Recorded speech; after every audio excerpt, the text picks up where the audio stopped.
Kain ang aking anak. Yan. Baby. Pawis. So, magandang tanghali na naman mga kananay. Tanghali na naman po, ano na naman ang mga naisip nyong mga ulam. Ako ay nakaisip ng ulam namin ng aking anak dahil ang aking anak ay gusto laging may sabaw. Nakakain siya ng marami-rami pag may sabaw. So, naisip ko ngayon ay lutuin ang sutanghon. Magluluto ako ng sutanghon na may sabaw. Ayan. Sutanghon na may sabaw. So, meron na ako dito. Meron na akong manok. Ayan. Hiwain ko na lang na maliliit yan. Manok. Gusto ko kasi yung may mga buto-buto. Gulay. Yan. Carrots, repolyo. Tapos, meron pa ako dito. Yan. Sibuyas, bawang, at paminta, syempre. Patis, at yan. Salt. Ito. Kuha tayo dito ng chicken nor cubes. Maggi pala. Maggi ang aking gagamitin. Chicken cubes. Ano pa? At syempre, atswete. Kuha tayo dito ng atswete. Yan, bumili na ako ng atswete. Yan, ang ating gagamitin. So, magsimula na ako mag-gisa. Ako ditong nilaga pala na itlog. 2 itlog. Sinama ko na dyan sa kanin para masabay ng malaga. Wala akong yung yung pugo, yung maliliit na itlog. So, yung malaki na lang, hiwain ko na lang yan. Yan, hiwain natin itong carrots.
Ano na muna tayo, nagbabad na tayo ng swerte. Pagpakulay doon sa ating sabaw.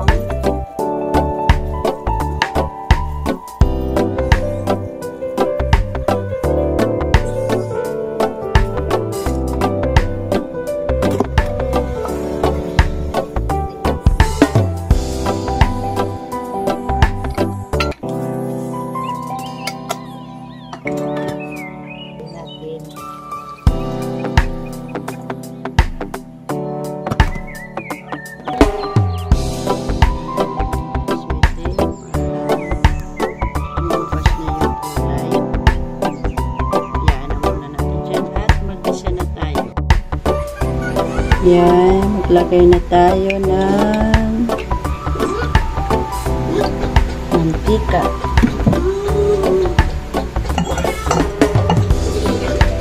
Simula na tayo mag-isa. Mag-isa na tayo.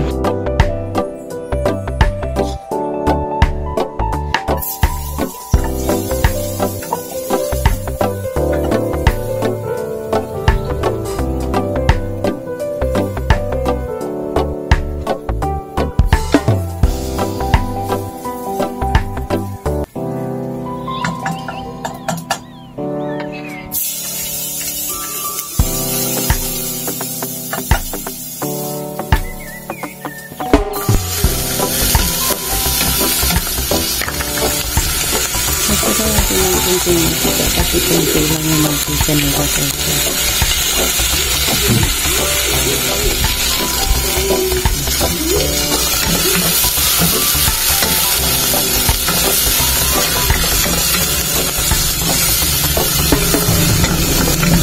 Brown lang yung ano. Lagyan na natin yun. Nagagata yun. Manok. Sabay na natin isa dito naman.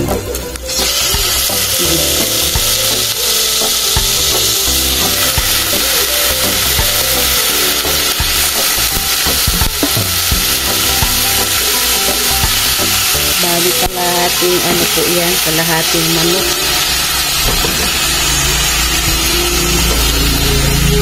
Yung may buto po yan. Ayun kasi yung ano, chicken breast lang. Gusto kasi yung may hinangat-ngat pati buto. May buto-buto yan eh. Binili kong manok. Kalahati. Ay hindi naman ata kalahati. So, mga sobrang 1/4 siguro to. Ayan. Isa muna natin sa sibuyas at bawang.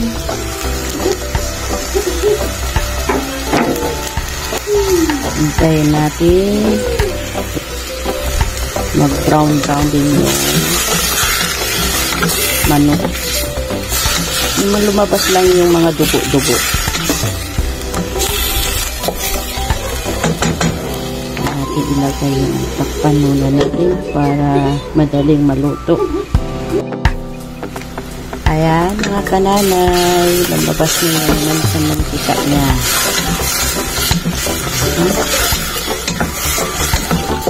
Pwede na natin ito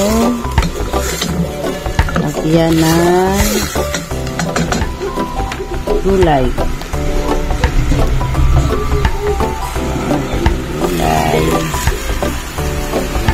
More gulays pa rin tayo. More gulay pa rin tayo mga kananay.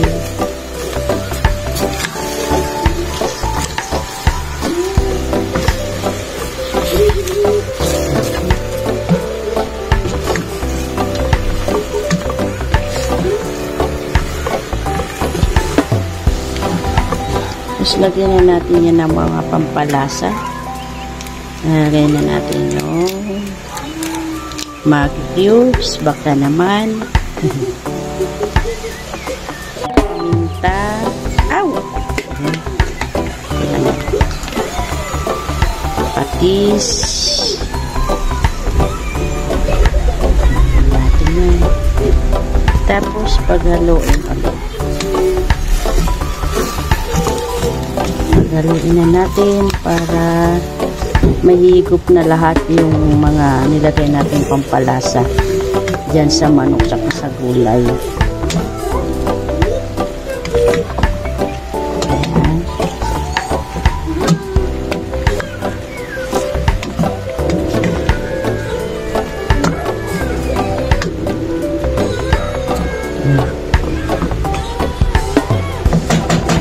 Pan muna natin. Tuyin natin yung gulay. Tapos malalagyan na natin yan ng tubig mamaya.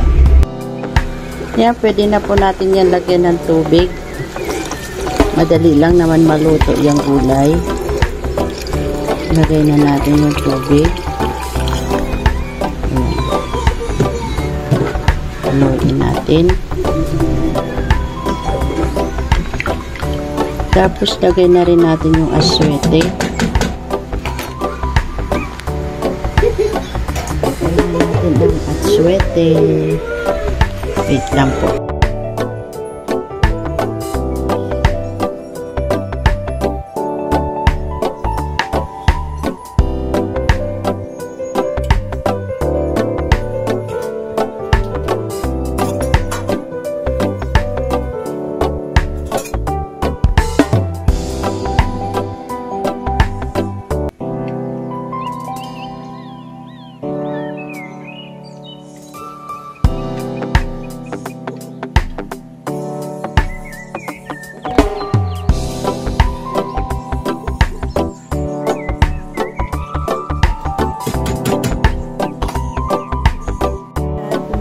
Na po, ilagay na natin yung ating stabon.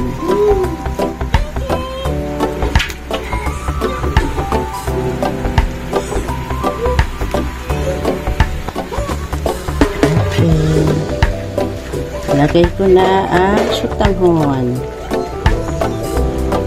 Yan, ilagay na natin yan. Maluto. Ayan. Tayong sutahon. May higop na ang aking anak na sabaw.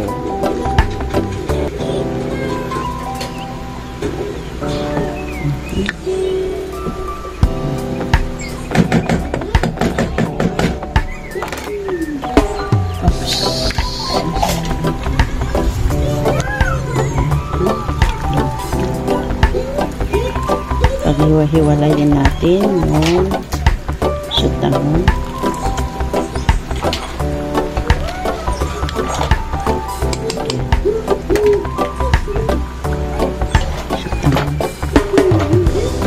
Bali ngayon lang po ako nagluto nitong sutahon na may sabaw. Ang nilulatwi ko kasi niluluto nito, sutahon na gisado, yung walang sabaw.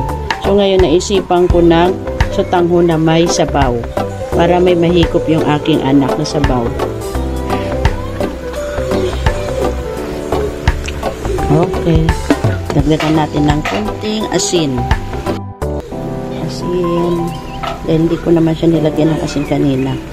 Patis saka Maggi cubes lang na nilagay ko. So, kailangan siya ng konting asin. Ayan, mga kananay. Malapit na maluto ang aking sutahon.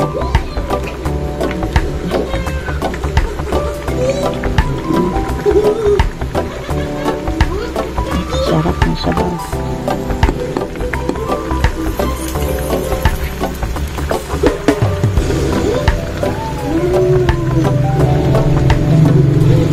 Ayan, okay na. Tapos hiwain natin yung itlog. Takpan natin, ano natin ng maano lang na apoy. Maliit lang na apoy. Tapos, hunin natin yung nilaga kong itlog. Hiwain natin ito. Tapos, ilalagay ko dyan sa loob. Oops, init.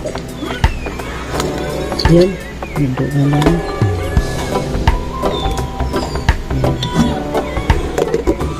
Pwede naman siyang iulam sa kanin. Kaya ako nagluto ng kanin.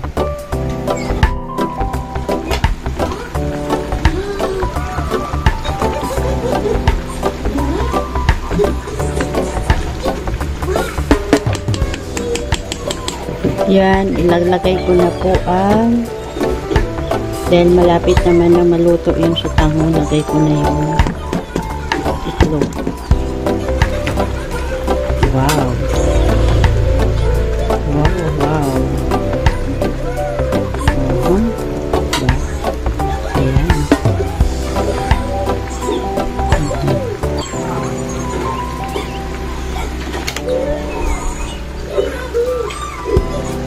Yan. Ito ang aking sutanghon. Diba? Sarap.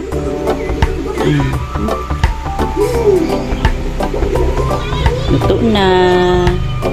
Yan. Ang sarap higupin mga kananay. Sarap.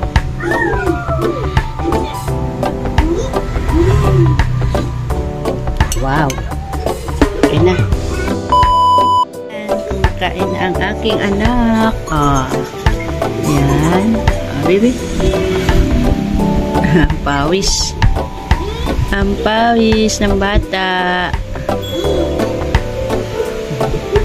Mainit, baby. Ha? Iip mo, mama. Mainit pa siguro.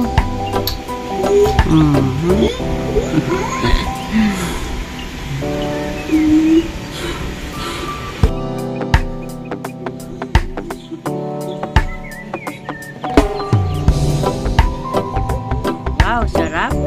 Wow. Wow. Sarap.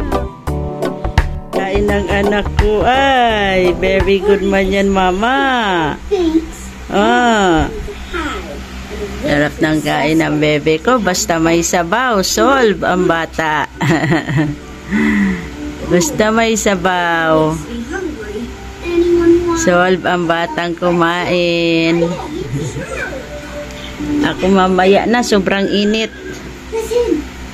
Init ang panahon.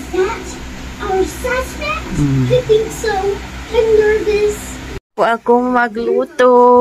Mamaya-maya ako ng konti. Pinauna ko lang ang aking anak kumain.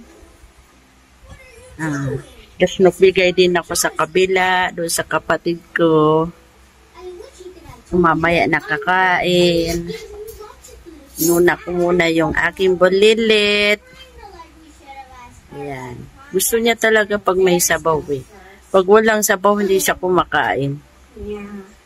Kaya nag-iisip talaga ko lagi ng ulam namin na laging may sabaw. Para yung bata ay kumain din. Pangit kasi pag hindi kumakain yung bata eh. Kahit paano dapat may kakainin siya. Hindi lang yung puro gatas. Tsaka medyo na din kung mag-gatas si Belle, medyo bumabagal na yung pagdede niya. Kaya kailangan meron na siyang kinakain na solid din. Mga sabaw, kanin, gulay, yan. Pinapasanay ko siyang kumain yan. Kaya tamang-tama naman yung aking niluto dahil meron naman yung gulay, may carrots, may sabaw at merong manok.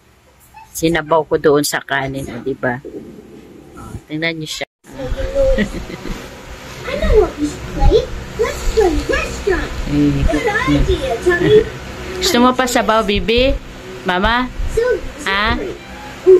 Nak? Dagang ko ulit ang sabaw yung kinakain niya. Humingi ulit. Ano? Kain na?